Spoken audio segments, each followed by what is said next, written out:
it's okay to call you Kesha, because I'm going to anyway, whether you like it or not. Kesha Ram is a Vermont state senator serving Chittenden County, where she is the first woman of color and the youngest woman in history to have a seat in the state Senate.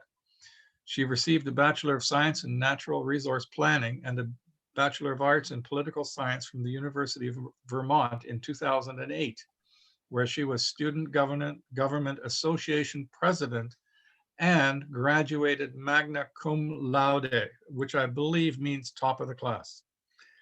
Kesha earned her Master of Public Administration from the Harvard Kennedy School of Government in 2018.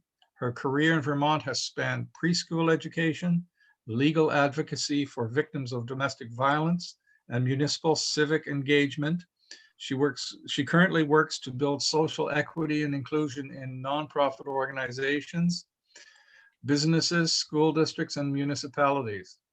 Kesha served in the Vermont House of Representatives on behalf of Burlington, Chittenden District 6-4 from 2008 to 2016, where she sat on the House General, Housing and Military Affairs, and Ways and Means Committees, and as Vice Chair of the House Natural Resources and Energy Committee. She has also served as co-chair of the Vermont Attorney General's Immigration Task Force and as a member of the boards of Emerge Vermont, the Main Street Alliance of Vermont, Planned Parenthood of Northern New England, the Regenerative Food Network, and the Vermont Natural Resources Council. This year, 2021 or 20, she was honored to be one of Vermont's 3 electors in the Electoral College, casting a vote for 46th President Joseph R. Biden and history-making Vice President Kamala D. Harris. Kesha lives with her fiance, Jacob Hinsdale, who grew up on Country Cedars Farm in Charlotte. And I think that's Charlotte, is that North Carolina? And their dog, Miso, which is a Japanese connection. So, Kesha, thank you so much for joining us. We look forward to your presentation, and you have as much time as you wish to have. The end is open. So everyone, I hope everyone's muted, and off you go.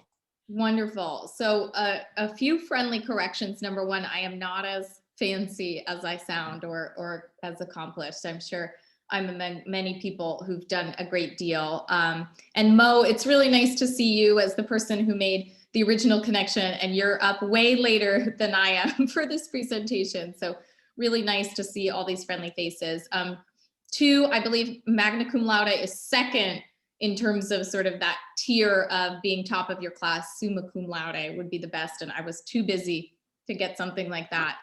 And finally, Vermont is really funny about how we pronounce things.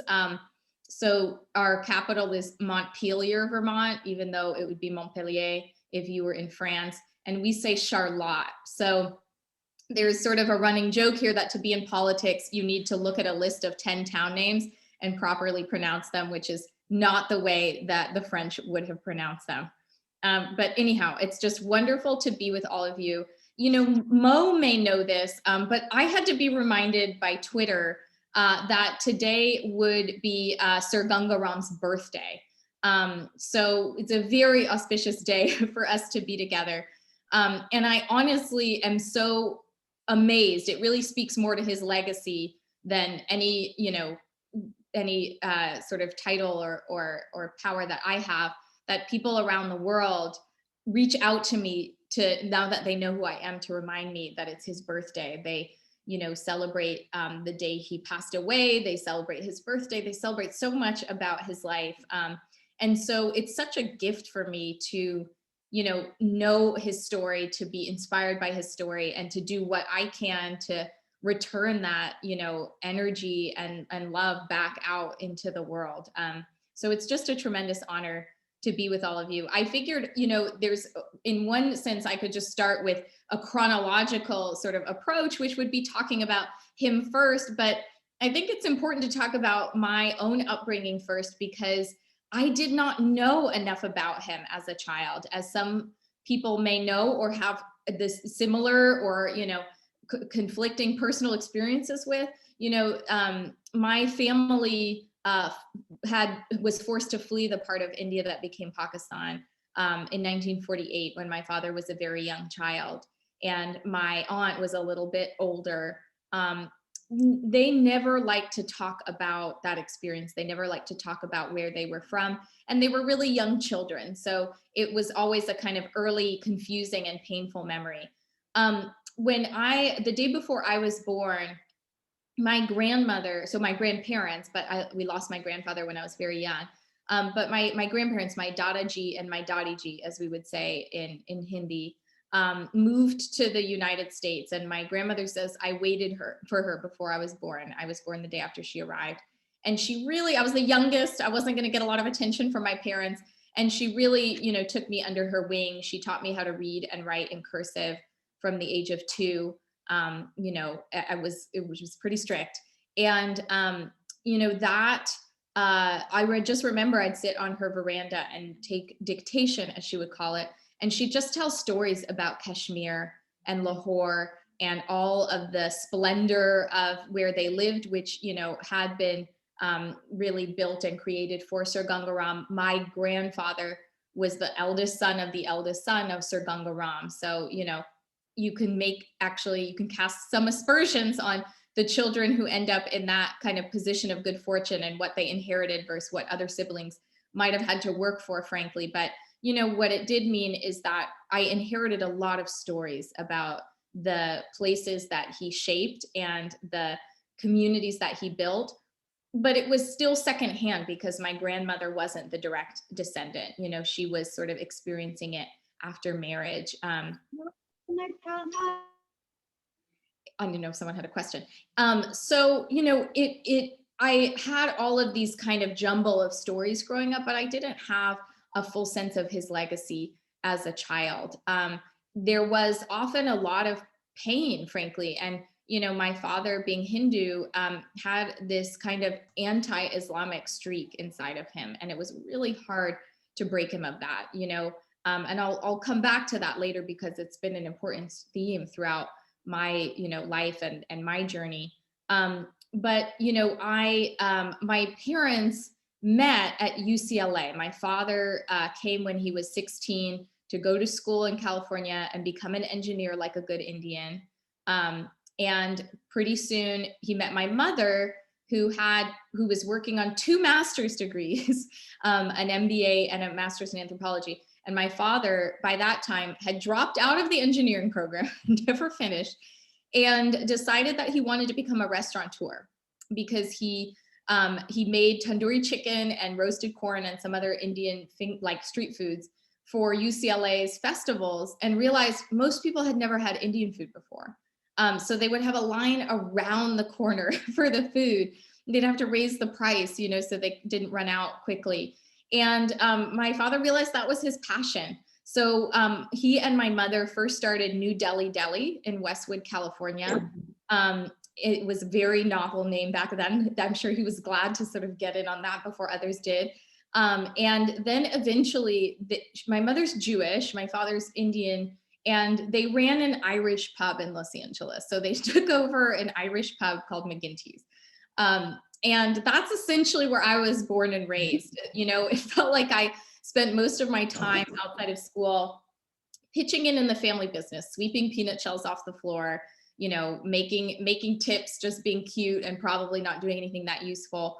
But, it was a great way to just really get over any fear I might have, any sense of ceremony, just a lot of politics in the grittiest sense of the word happening in that bar.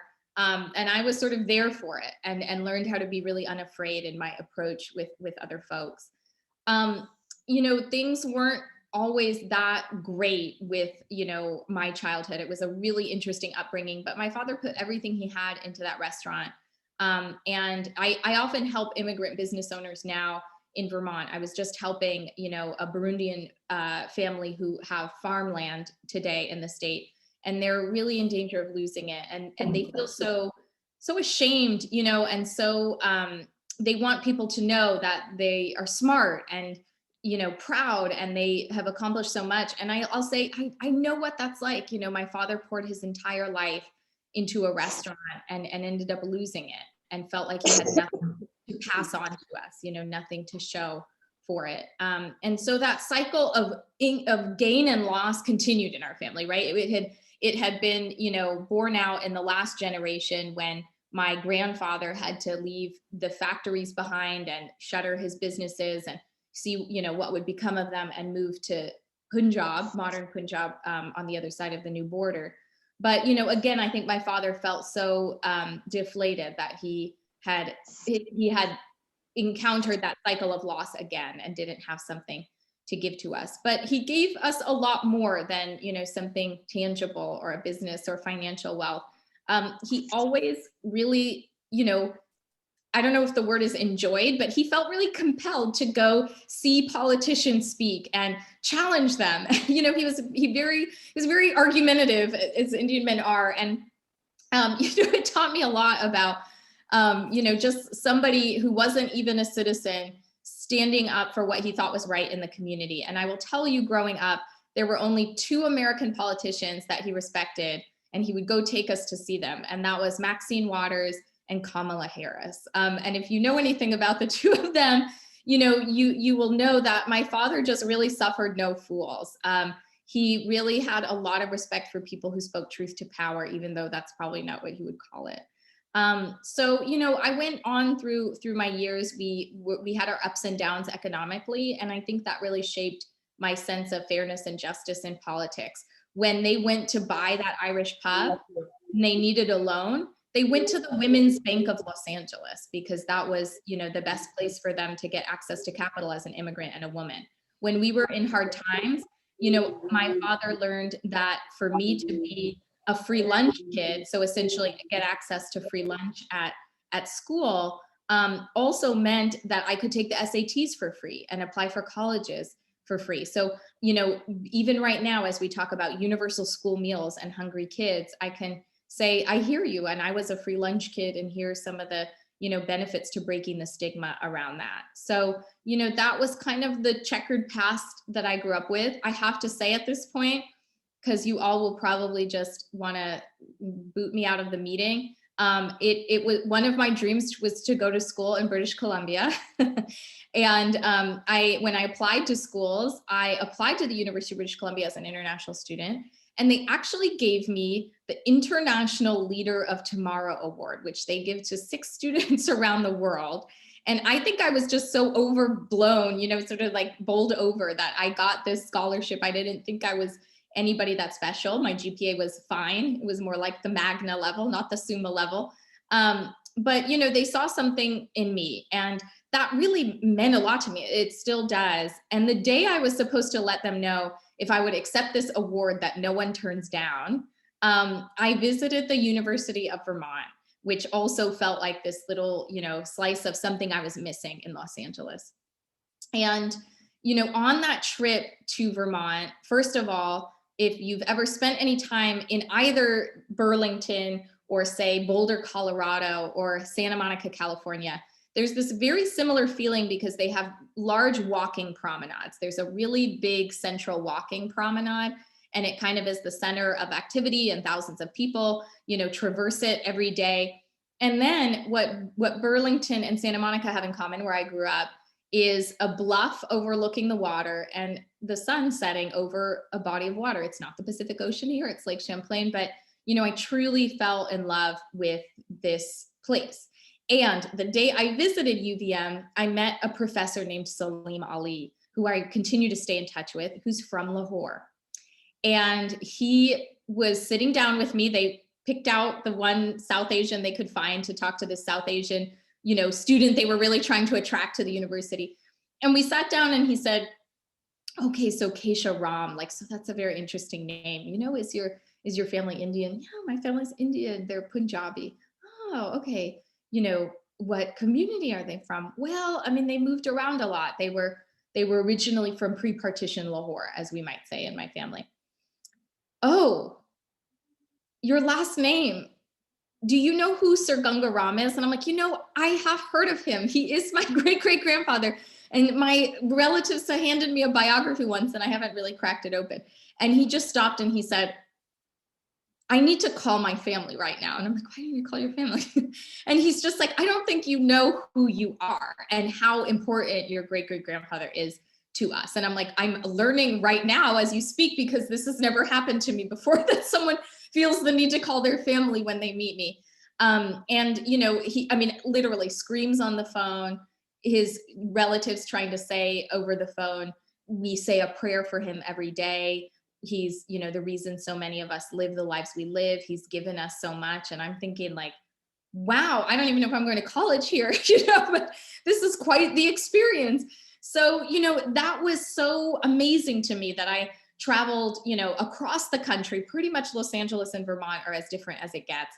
And I met somebody who, you know, had lineage and family heritage that aligned with mine in Lahore, Pakistan, who was also Muslim, you know, and it was honestly the first time in my life that I had really, in many ways, sat down with someone who strongly identified as Muslim from Pakistan and thought, this person, this Muslim person, thinks highly of my Hindu great-great-grandfather. I just had not heard that narrative in my upbringing. You know, I had not heard, and I was young, and it was, you know, a while back, and I'm a post 9/11 kid, you know, so there was a lot going on obviously in the country anyway, but still, you know, my father's just deep sadness had turned into this calcified, you know, close to hatred for Muslim people. It was, you know, many of us who live in countries that have been peaceful for longer, you know, can't imagine what it's like to have been born into a conflict where you lose your home and your sense of identity. But the really sad thing was my father would always tell the story, oh, we had to move the name Sir Ganga Ram Hospital to New Delhi. And he would say, you know, we're going to take you to Sir Ganga Ram Hospital in Delhi. It's this wonderful place. They have mobile medicine. They, you know, almost kind of a universal healthcare model, and just making sure low income people had access to healthcare, you know. A progressive place. It doesn't exist anymore in Lahore.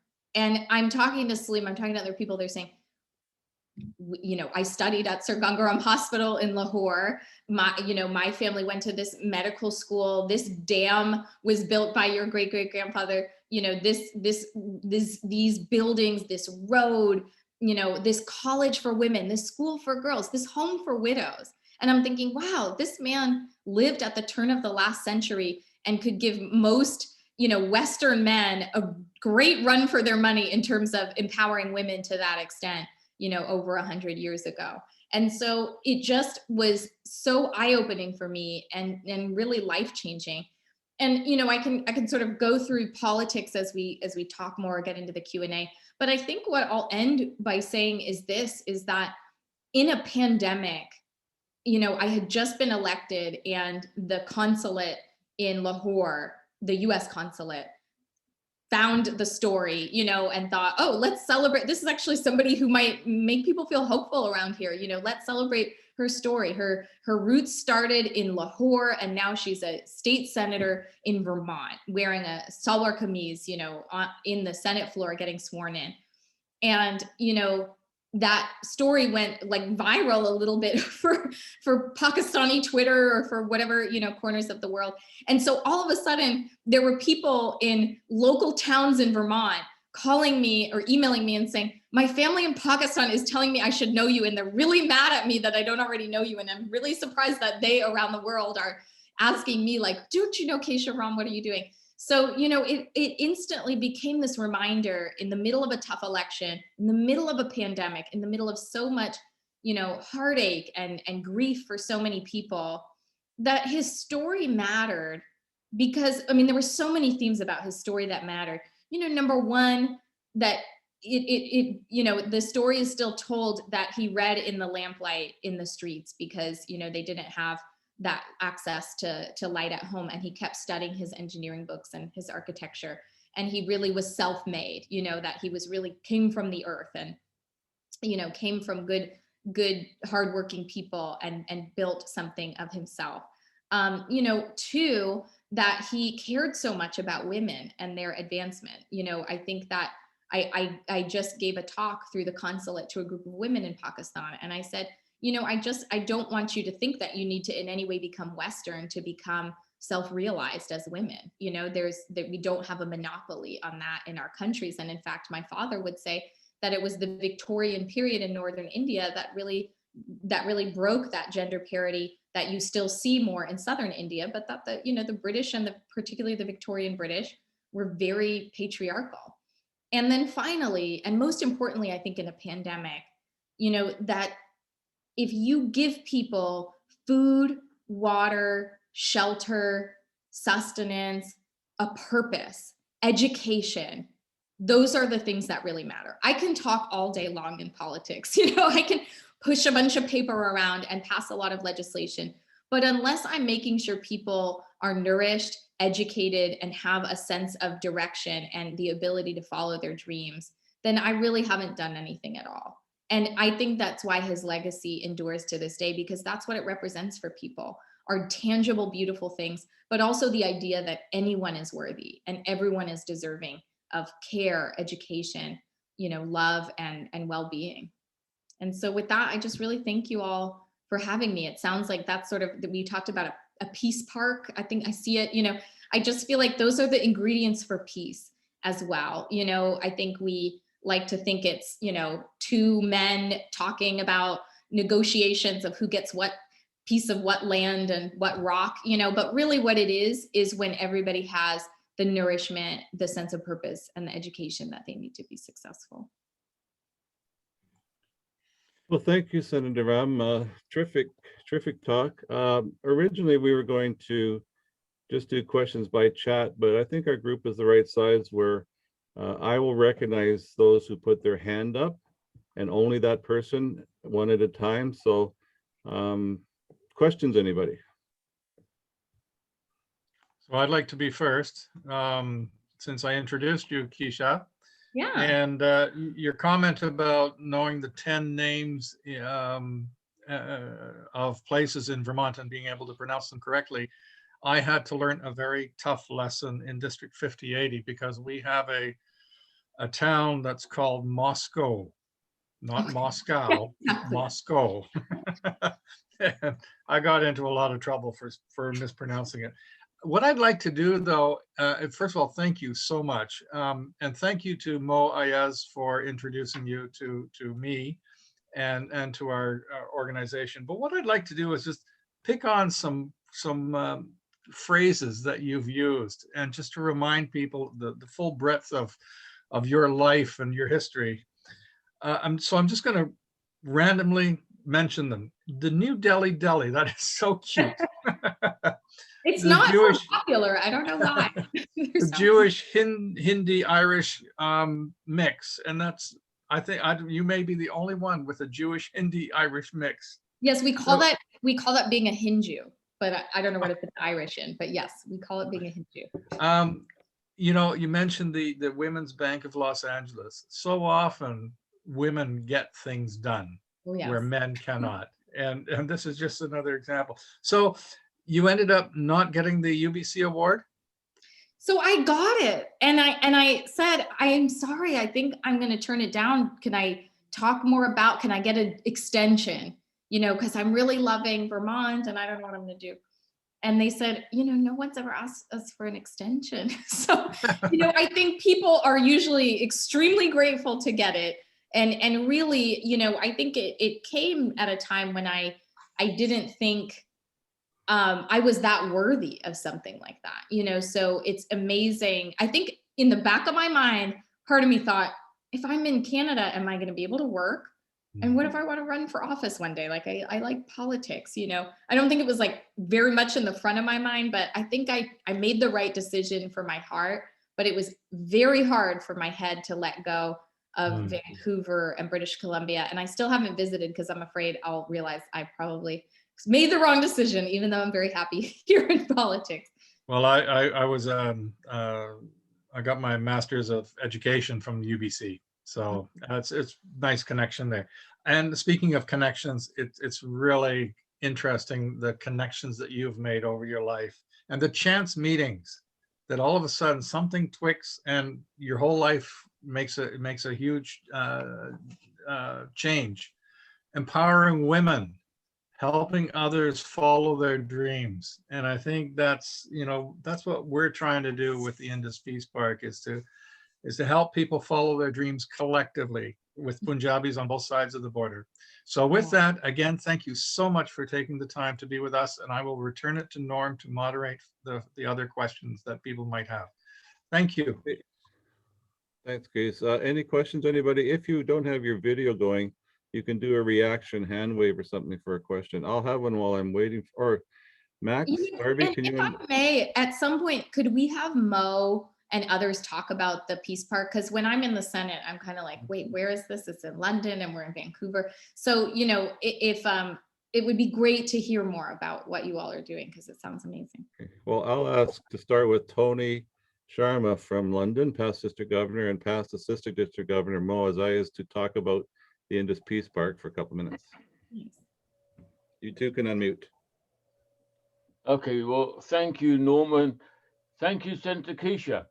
A quick brief history. I was born in London, England, and my parents are from Punjab, India, and my grandfather's from Sialkot, Pakistan. Mm. So about 5 years ago, about 6 months after Case went to Pakistan, I arrived in Pakistan for a polio convention type of thing. And Shahzad Ahmed, past district governor, he's on the line now. He very kindly hosted me. And if you can imagine, you're brought up in America, I'm brought up in London. We have all these false ideas about India and Pakistan. So when I was asked by Rotary to go to Pakistan, I just said yes without thinking. We're kind of at war with each other, and an Indian should not be going to Pakistan. Yeah. And I have to say, hand on heart, when I arrived in Pakistan, I was kind of bricking it, thinking, am I going to get back alive type of thing. But the minute I got through the immigration and customs, Shahzad Bhai and Abdul Bhai, who's also on the call, were there. And they just greeted me like a brother. And I couldn't get my head around what was I worried about. I was there for 5 and 6 days, maybe 6 days at the most. And Pakistan's become almost my second home. So it was there that Abdul talked to me about this guy from Canada called Case, and about the idea of a peace park. So now I'd like to pass over to my good friend Mo Ayaz, who will tell us about where we went after that little journey of mine. So Mo, over to you. Unmute, Mo. Yeah, thank you, Norm. I was about to go into the Elvis song there, but but anyway, what Tony said earlier is the reason I'm here. My father was in the British Indian Army signals. He saw partition, and when I went for old photographs of his military career, and later on he went to work in the Pakistani Army signals, it was clear that he didn't talk about partition, but how much it hurt him. The moment he came here after the Second World War in London, he met Punjabis, Hindus, Sikhs, Christians, etc., and the Indian community in general. And his whole heart opened up again. It was like he was reborn. And he taught me that at the end of the day that our DNA is the same, our blood is the same, our culture is the same. And it's not just Punjabis. Punjabis was kind of a gateway for people to migrate from each side, but we've got Sindhis, we've got Balochi, we've got so many different areas in India now, in Pakistan, who had to be forced to migrate. And it's for those people that we wanted to build a monument, a living memorial to the 1+ million people innocent people who perished in the madness of partition. And we wanted to do it on the border. And at the moment, around the world, there is so much conflict about possession of land. We felt that if both governments could give land to peace, and we as Rotarians from both sides, with heritage and just generally Rotarians who believe in peace the world over, could get together, we could build the 8th wonder of the world and get the best of both, basically, and have a safe area where Indians and Pakistani children could meet, build lifelong friendship, and destroy the mistrust and build love between the countries, but it's there, it's just under the surface. And it's really good at the moment that we've got Rotarians from Lahore, because Lahore is the heart of Punjab, and Punjab the breadbasket of India. So it's good that they are here, because at the end of the day, your great-grandfather managed to show that humanity, or as we say in our language, insaniyat, trumps everything else. You know, if you're showing service to others, regardless of their religion, tribal, or where they come from, then that's the essence of what Rotarians do and what we want to accomplish there. So we're really facilitators. As Case would probably go on to talk about the Peace Park, the model in Canada and US is a model in a non-conflict zone. There's a Cold War going on between India and Pakistan at the moment, and your connections, especially higher up in the government, would help, because every country can facilitate and kind of knock heads together and make things happen. And Rotarians is all about action, and that's why I'm here, basically, in memory of my father. Thank you.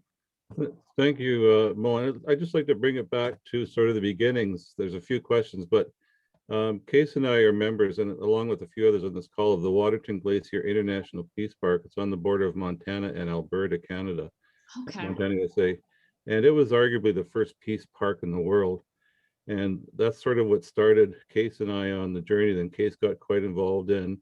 Now we're with the Indus Peace Park Initiative. So if you're traveling in Western Canada or the United States, I will make it. check out the Waterton Glacier International Peace Park. Now the first hand up, I believe is it past President Halim? And while he's getting ready to unmute, before we leave our chaps in London, I don't know if I made the connection to my aunt, Baroness Srila Flather, who serves in the House of Lords. Baroness Srila Flather is another descendant of Sir Ganga Ram, as you may know. And for folks who don't know, she's an incredible woman, far more incredible than me. She was appointed by Margaret Thatcher to serve in the House of Lords after being mayor of Windsor.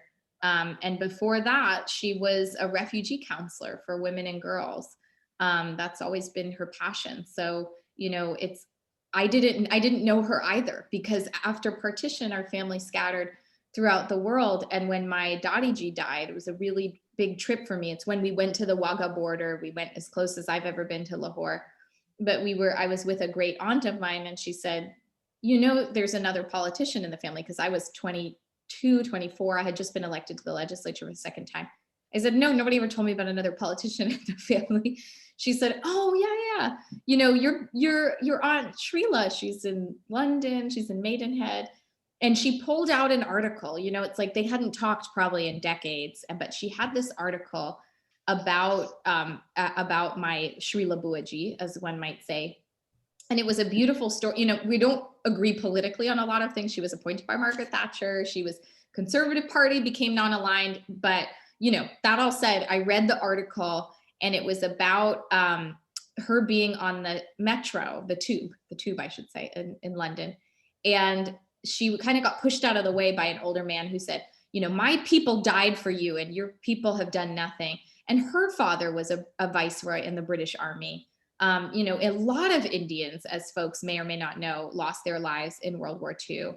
On the Allied side, they were the second highest number of casualties of any country. And so she went to Prince Charles and she said, absolutely not. This is horrible that people don't know how much the Commonwealth countries sacrificed for World War II. And so she worked with Prince Charles to build memorial gates outside of Buckingham Palace, which is a memorial to all the Commonwealth soldiers who never got credit for their role in the war. And I read it and I thought, okay, we're related. I'm going to go find her. So I wrote to her out of the blue and she said, come visit, and she took me, I visited her 3 times now. Most recently was right before the pandemic, and she had a terrible cough and they told her it wasn't COVID, but that was very early in the pandemic. I'm so glad she's still with us, but it means that she really hasn't been able to make it back to the Lords, but she went until her late 80s to serve and to yell at other people, in Parliament and everything. But she has an incredible story. I'm really, you know, Sir Ganga left a really incredible legacy that's much greater than myself. If I can just interrupt before Abdul and Badar and Anthony, Kesha, you actually made it to the walkout border. I didn't. That was denied to us because of rising tensions. And it was that reason when I thought being a Waterton Glacier Peace Park director, it's our mission to have other peace parks around the world. So that's when I mentioned actually to Abdul Halim, who is next online, why don't you guys set up a peace park on the border in that no man's land and create an oasis of peace, which is a coining, and the words were coined by Mo Ayaz, who called it Oasis of Peace. Mm. Thanks, Case. So Okay, Abdul that's Halim, it for me. can you unmute Abdul Halim? Can unmute? Oh, no question then, I guess not. Who's next? Who had their hand up? Max Fabry? He's trying to say he does want to say something, but maybe it won't, the settings won't let him. I'm gonna try to unmute him while Max. Oh, okay. Okay. Yeah, I got it. Yeah. Hey. Oh, no. Where'd he go? Yeah. Oh. Okay, let's try for Max Babi. No, I think Halim still wants to say something. He keeps it muting. Okay, Halim, try again. Okay. Can you hear me now? Yes. So actually, it is more than a comment more than a question. I'm past President Abdul Halim from Rotary Club of Lahore Garrison. It was nice hearing you, Ma'am Kesha, from being a Lahori, being a Pakistani and Lahori. I'm very grateful and thankful to you and to Sir Ganga as well, because Sir Ganga was the who has the pioneer architect of modern Lahore. He has built a lot of buildings, as you remember, and then we are being working or traveling on the Mall Road. Mall Road is the central road of Lahore, and we have seen a lot of his architect buildings. So being a Lahori and representing Lahoris, I'm very grateful to you and to Sir Ganga as well. And I invite you after this pandemic, if we can host you in Lahore, and you can see how the Lahoris love Sir Ganga and to you as well. Thank you. If it's anything like Twitter, I'm going to be overwhelmed with love. And I really, really do plan to take you up on that. It's been wonderful to have that invitation so many times over. So thank you. Okay, thank you. Next is Max Babry. Unmute, please. Unmute, please, Max. Oh, he might not have heard that he's. Yeah, I'll try to unmute him, but I've sent him a message again. This is like the legislature, but this is the same thing for us all day. Okay, I'll try. All the best I could do is ask him to unmute. So I've done that. So can you unmute, Max? Am I unmuted? Can you Now hear you me? are. Yes. Kishram, we love you. I am from Lahore. I was born here. I have lived all my life here. I'm almost 70 years of age, and I have traveled around the world. But we love you, and it was so great to see you and listen to you. And you know, one of the most famous authors in Pakistan, and his name is Khalid Ahmed, and he says, Rai Bahadur Sir Ganga Ram is the father of the modern Lahore. And that's a fantastic tribute, but I don't think that justifies, but he's much more than that, much more than that. And like my colleague mentioned earlier, Abdul Halim, we will love to see you in Pakistan. We love to take you to places. We love you to also experience what your great grandfather did in Pakistan. Remarkable. We are indebted, and our generation will remain indebted, not only to you, but also to your generations as well. And we love you, and you are a remarkable human being, and your family is a remarkable thing. Of course, there are differences. We don't choose where we are born. We don't choose which family we are brought up. We don't choose what exposures we might have. But I think accommodation, respecting each other, understanding diversity, and then be on the side of the more vulnerable is what life is all about. Yes. Well, I think you just made my great-great-grandfather's birthday wish come true. So love back to you, and thank you so much. And I just want to say, I have some relatives who still live in Punjab, closer to the border. and they came to visit me in Vermont, and they said, "You've managed to find the place in the United States that looks the most like Kashmir." And I was like, okay, it was in my blood. I was meant to find it here. And so, I can't wait to go back and see, whatever areas we're able to see that. Many years ago, we had a GSC team, group study exchange team within Rotary, which came from Vermont to Lahore. And of course, with my wife and I, we had the privilege of hosting them here in Lahore as well, along with other colleagues who are also in this group at the moment. We'll have to find them again. Yeah, Hopefully. absolutely. Thanks. Next, we'll recognize Bedar Shem Im.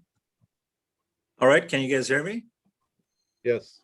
Yeah. All right, fantastic. So Badar from Rotary Club of Brampton, District 7080. Senator, we're not too far from you.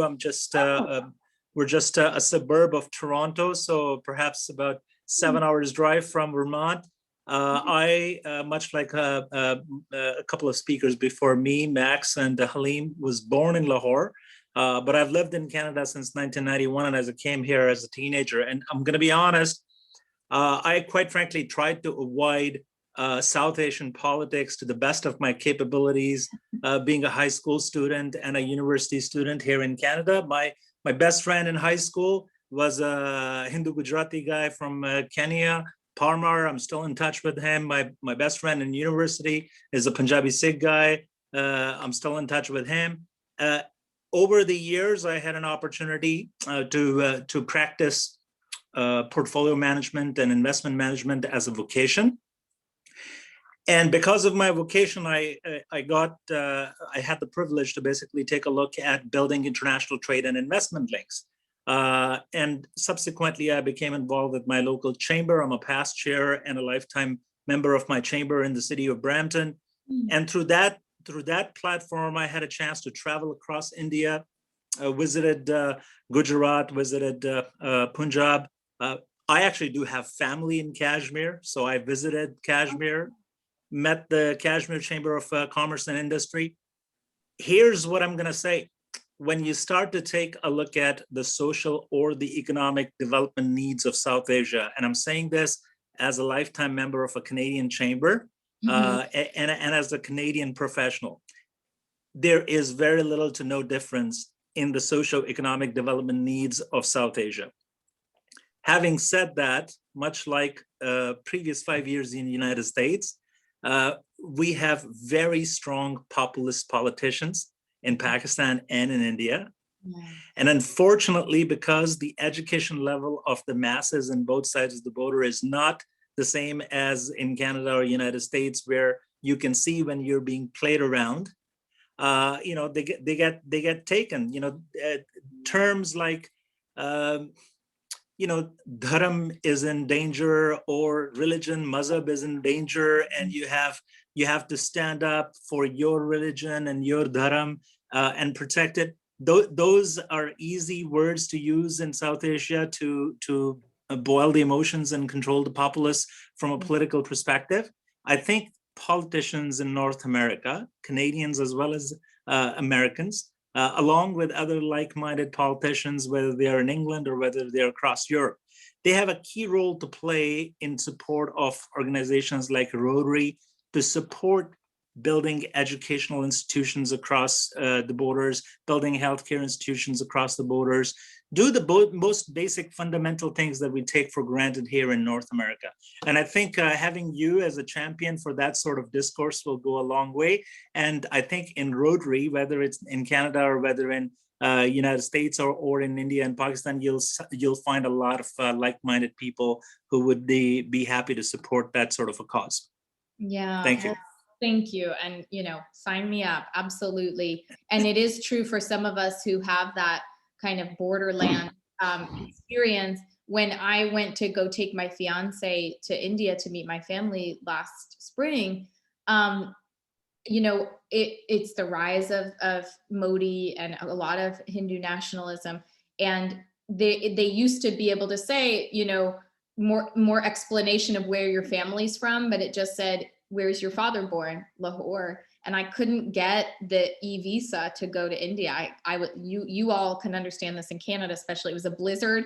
I had to like drive to the, to the post office in tears on the phone with the consul general in New York, who's a friend of mine. Like, they won't give me a visa and we're leaving in a month and I don't know what I'm going to do.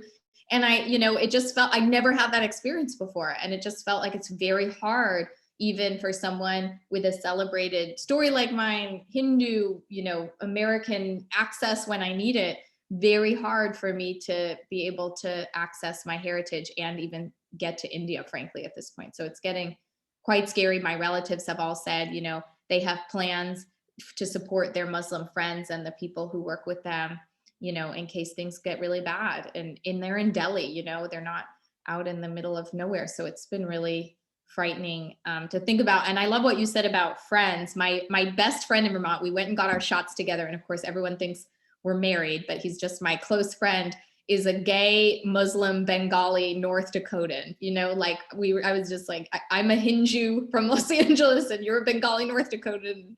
We're best friends. My father probably would have really been unimpressed with my best friend, but we are such good friends. And so, it's so true. We forge these friendships, and we also just have to remember that we have past relatives who made a lot of sacrifices. And if they can still love people across difference and love people from communities that they feel attack theirs, they're stronger people than most of us. Many of us don't know until we're really tested if we have that kind of courage. Okay, thank you, Senator Ram. Let us know if we're going too long. There are a few more questions. Well, some people are up to like 3 in the morning, so I'll do what I can. Okay. And next I'll recognize Anthony Richards.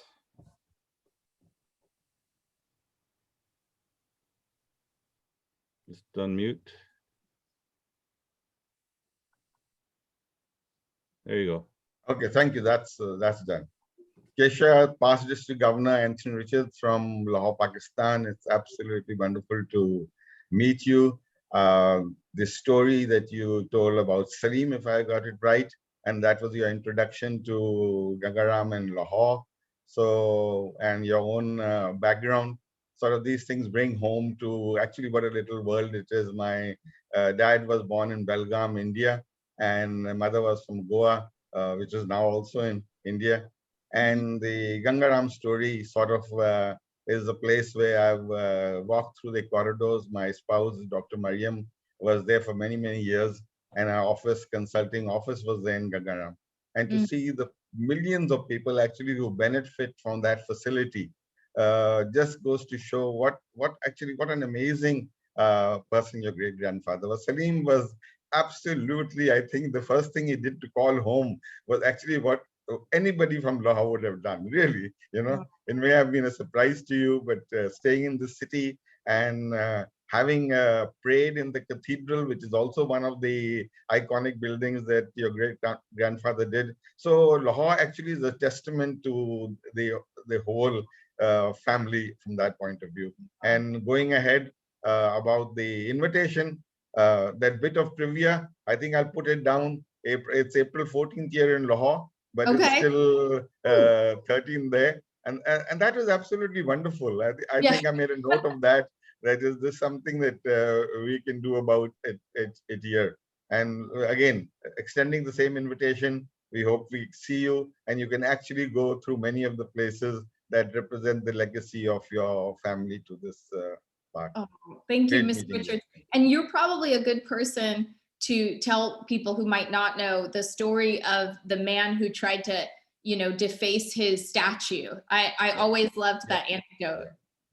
Yeah. So this, you can tell the story if you want, but the story goes that there was a time, I think, just in the rise of Muslim nationalism when, Sir Gangaram statue still stands in Lahore.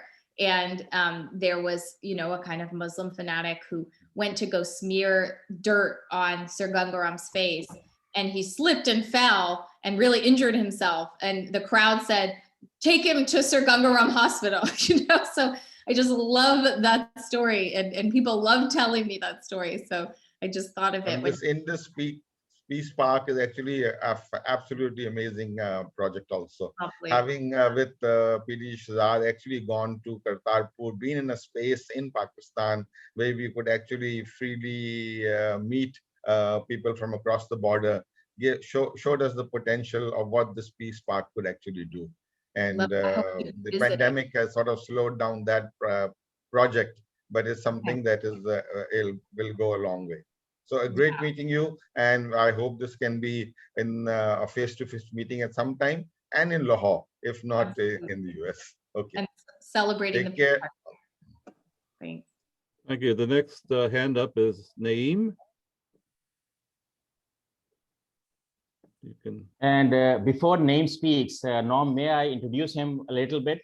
Yes. I believe Naeem is the only non-Rotarian in this meeting today, and he's my high school friend. We went to Cadet College, Hassan Abdal. He's an architect, and he has great love for art. So a very learned person, and thank you, Naeem, for joining us. So over to you. Please unmute yourself.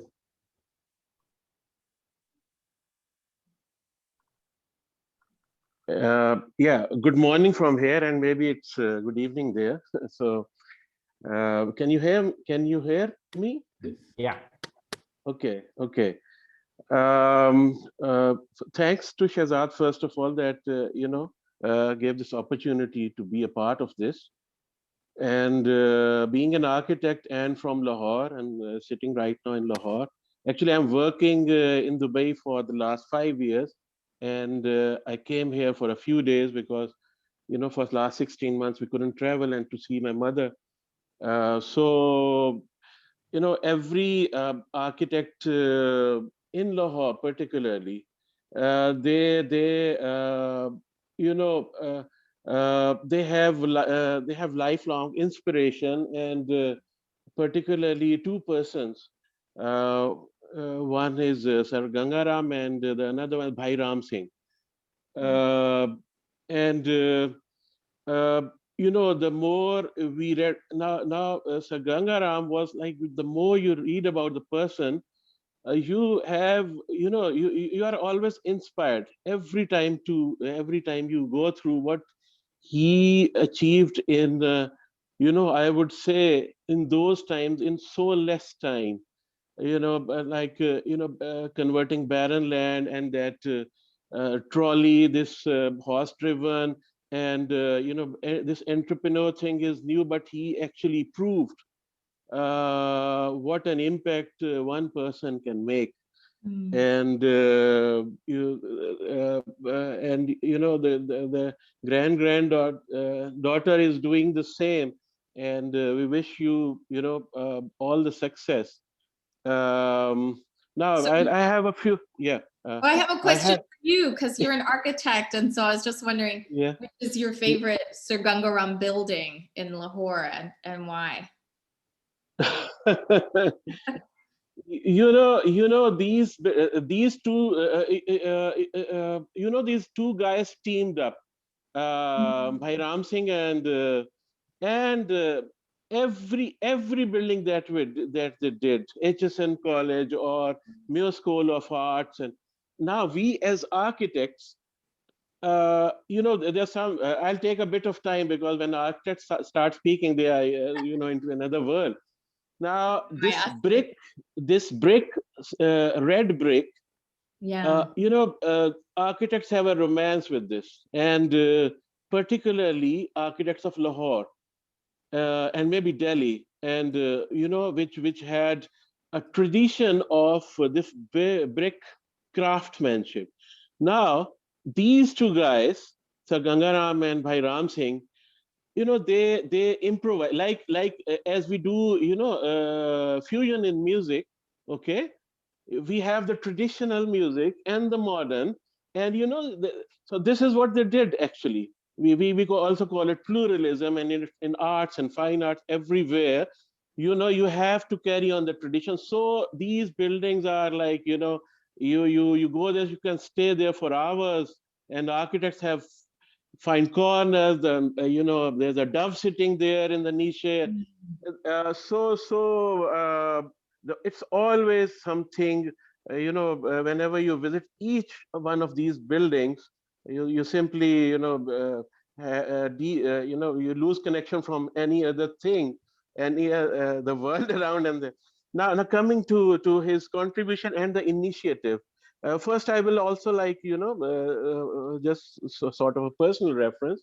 My wife is a gynecologist. She studied at Fatima Jinnah Medical College. Now this college is attached to Sir Ganga Ram Hospital for you know, house job and training. So we owe, you know, we owe in this way as well. Now about this peace initiative. Now living in Dubai for the last 5 years, I would say now Dubai is a peace park in itself, because my youngest son is there, and other children are grown up. Now his best friends are basically Indians. Probably it is maybe the culture or language, or you know, many similarities. And I was happy that what I saw in our company. And now Indians and Pakistanis would make best of friends. Honestly, I mean, there's no, you know, so we are a natural sort of, you know, we have a natural alliance of sorts in many ways, and we enjoy, you know, the concerts, the music, the movies, any good Indian movie. So you know, we have access. We are at the our family is a movie family. You know, we don't miss out on any good movie, and in theaters, because that has the real impact. So so Dubai is one good example, as I say to my colleagues and friends, of where we not only coexist, we actually enjoy each other's company. So this initiative, to another personal experience. I think last time when I went to border many years back, when I was in Pakistan, maybe about 8-9 years back. Now there was a ceremony, you know, at the borders there's flag changing ceremony. Yes, I've seen it. Yeah. Yeah, and okay, when we went there, there is a border in Kasur, Gandapur. It is called Gandapur border, and they have night sitting areas for Indians and Pakistani face to face. Now I really felt bad, you know, because you know, the soldiers from both sides. Now you see kicking the heels high and things, you know. So I was disturbed for many days, honestly. So I just thought that, okay, I'm not going to take anybody there again, because this is not exactly what we look forward to in our future. So in fact, I started writing an article or an essay as well, something on the similar lines, which you people are actually proposing to do. You know, I wrote like, let us have an Aman Shahar, a peace, something on the borders. But I selected an area, maybe it was, you know, just a architectural thinking, like in the desert area, Rajasthan, or, you know, where the borders cross. Because why? Because I've seen Dubai coming out of desert, literally from desert, from nowhere, and you know, becoming on a world map. And Dubai cannot be missed by anyone, because for so many reasons. So I was also, you know, I jotted down a few, because I try to read and write a little. This was one of the things, that how to, you know. So when Shahzad told me about this and the peace initiative, you know, I was really happy to know about this. And people like all of you that matter, that are already contributing. So it's a great initiative. I would add one thing to it, maybe. Actually, I specialize as an architect. I specialize in two, you know, particular building type. One is healthcare, hospitals and medical colleges, and I actually have designed that. You know, they have been built, and I'm happy for that. And other is the university campuses. So these are my like specialties. So if this peace initiative becomes a bit bigger, let us have, healthcare city at the border. I know from Shehzad that, many patients for, I think, for heart, for children have to go, or for kidney transplants to India. We can have a healthcare city, Sir Gangaram city, medical city on the borders, okay, to, so this was just a suggestion, okay? So that's about it. So it's great to, to actually to listen to you, Kesharam, particularly. And, any architect from Lahore would get thrilled to hear something about. So very kind of all of you to, give this an opportunity to be a part of it. So we do thank you, need, we do Shehzad, need and to everyone. move on. We do need to move on. Thank you. I'm going to have to be the bad person here and say the time is really up, especially for Rotarians in England. I definitely want to let our Rotarians in England go. We have 2 women who have been waiting so patiently, and we haven't heard from that many women. I love to give them the chance to. Well, as long as you don't mind people dropping out as they're speaking, then we can start with Param and then Maria.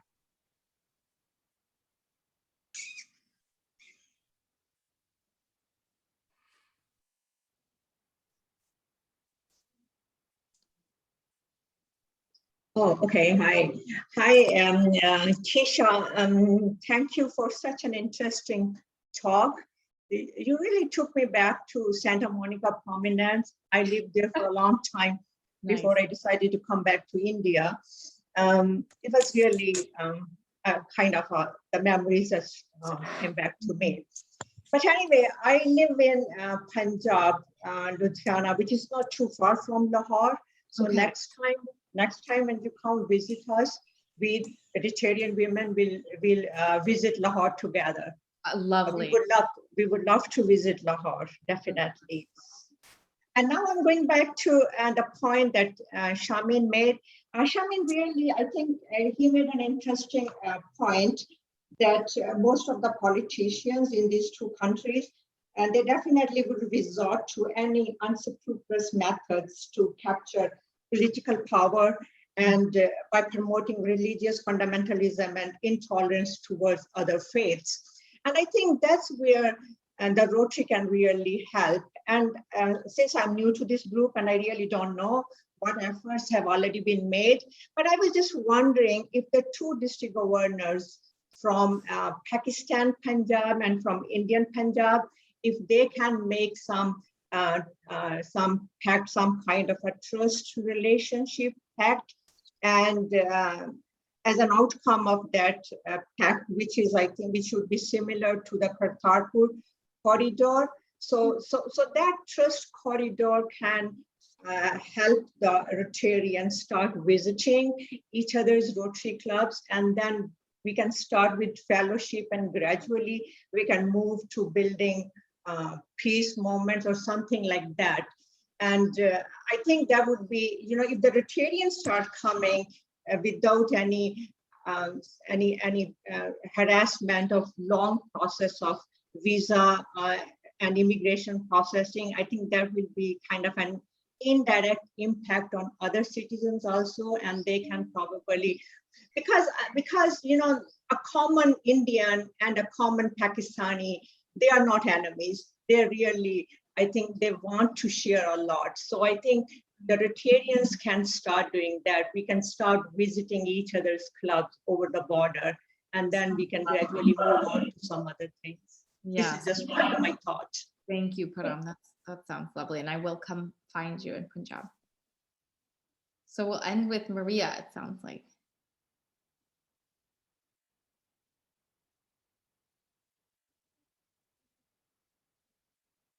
Thank you so much.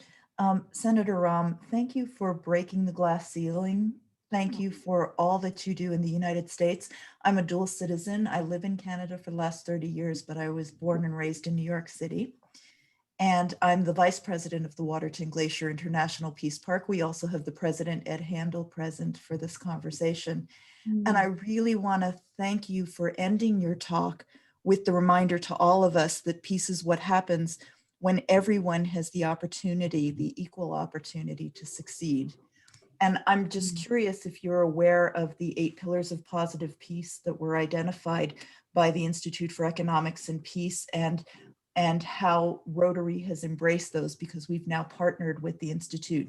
And in particular, our Rotary International president, the incoming president, Shaker Mehta, he's so brilliant in how he speaks about the 8 pillars and peace. Okay. And Googling them. I'm sorry? I'm Googling them. Yes.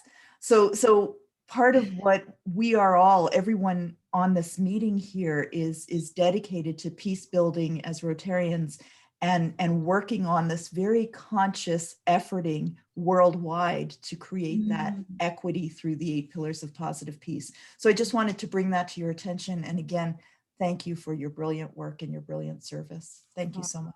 Thank you. Well, this has been absolutely tremendous. And, you know, Param reminded me that on that trip to the Wagah border, one of the things that we did was look for the last home that my grandparents had before they moved to the United States.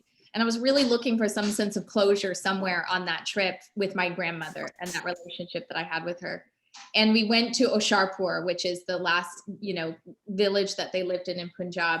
And I look at the house and it's like really unimpressive. You know, it's a small kind of cinder block structure painted many times over, like hideous colors. And it's next to a school. And, you know, there's no one at the school at the time, but the groundskeeper is a woman with her young daughter. They don't speak any English, but they're talking to my father and my aunt in Punjabi. And we go behind the house and they're talking about, you know, all of the school kids and how they play in the backyard and everything. And we see these incredible mango trees, glossy, like they weren't in season, but you could just tell they were so healthy, so glossy. And I just couldn't help but notice these mango trees are incredible. And she's getting really excited and telling my father something. And my father's excited too. And he turns to me, he says, your grandmother planted those mango trees. And we used to make fun of her because she traveled all over Punjab to look for the best mango saplings, like any bus she would get on to go to the nicest nursery. And we said, we don't know how long we're gonna be here. Like, why are you spending so much time on these trees? You're never gonna get to enjoy the fruit.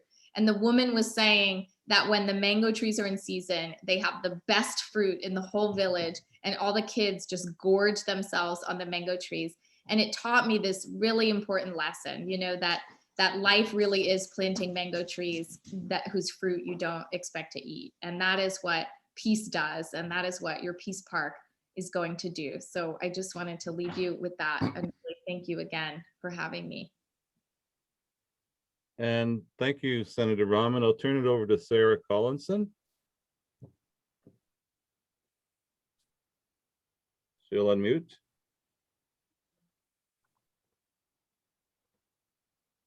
Okay, am I unmuted? Yes. Sure.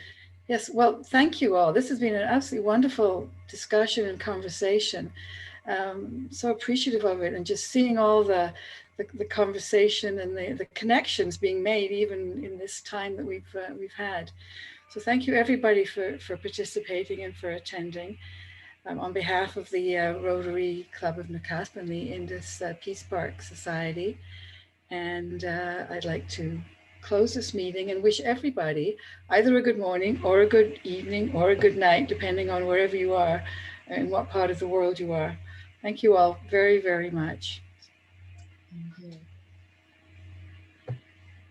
Case? No, that's it. Okay, That's thank it. you, everybody. Bye-bye, everybody. Bye.